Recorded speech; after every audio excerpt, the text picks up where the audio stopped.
Саламатсыздарбы, кутмандыгыңыздар менен адаттагыдай эле 3 сааттык түз эфирдеги көрсөтүүлөрүбүздү баштайбыз. Андыктан биздин каналды эч жакка которбой, биз менен бирге болуңуздар. Кызыктуу маалыматтарды өз дарегине жеткирүүгө аракет кылмакчыбыз.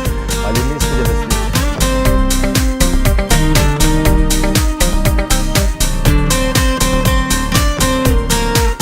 Убакыт деген зымыроо чыккан куш экен, билинбестен биздин түз эфирде соңуна чыгып калды. Кайрадан көгүлтүр экран аркылуу көрүшкөнчө аман болуңуздар. Ал эми студиябызда кызмат көрсөткөн мен Байыш Момунов. Көрүшкөнчө.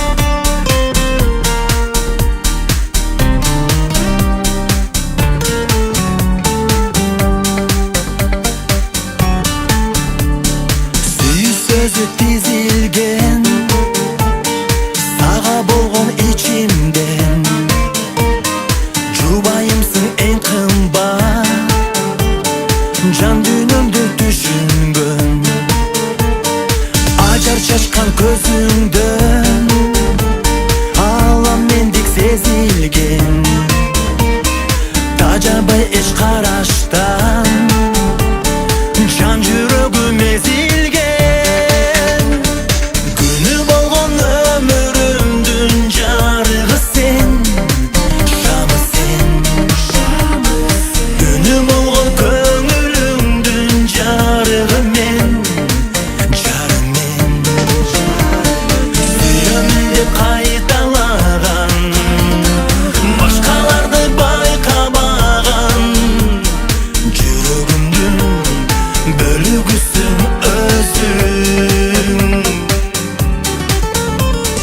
Kökürüktü yaşınga